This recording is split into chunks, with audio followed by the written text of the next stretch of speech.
Being a non-profit institution, the Western Pacific Museum of Art and Antiquities was busting at the seams and tended to place personnel wherever a spot could be found, like putting the director of operations in the library.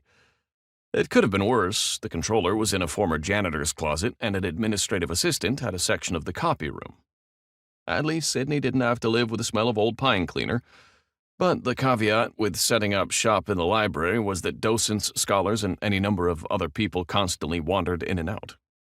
This particular person was the curator's assistant and handed Cydney some papers, no doubt meant to increase her workload to an insane level. Cydney took the stack and tried to find a place for it on her cluttered desk. "Look it up on the internet," she told her daughter. "It's the robe that Christ is supposed to have worn during his trial before Pilate." Olivia's voice was tense with excitement. "Like the shroud?" "Sort of.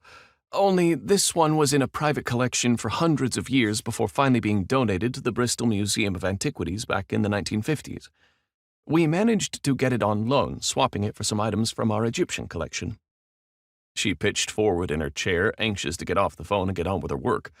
"They're having a big Egyptian exhibit, and we're having a big opening with relics from the Holy Land.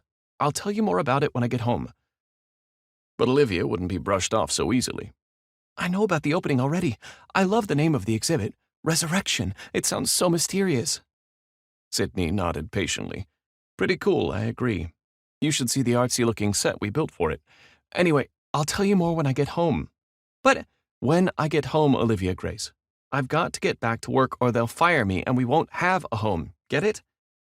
"I get it. See you later." She hung the receiver up with a smile on her lips, knowing that Olivia was already on the internet, furiously looking up everything she possibly could on the Lucius Robe. Her daughter was an educational militant, voraciously filling her head with knowledge of things that interested her, like relics and Egyptians, and anything to do with that fictional place called Middle Earth. The Lucius Robe was another of those fascinating things she wanted to know about. For Cydney, however, biblical relics weren't her thing. A wing renovation and museum security for the new exhibit opening were.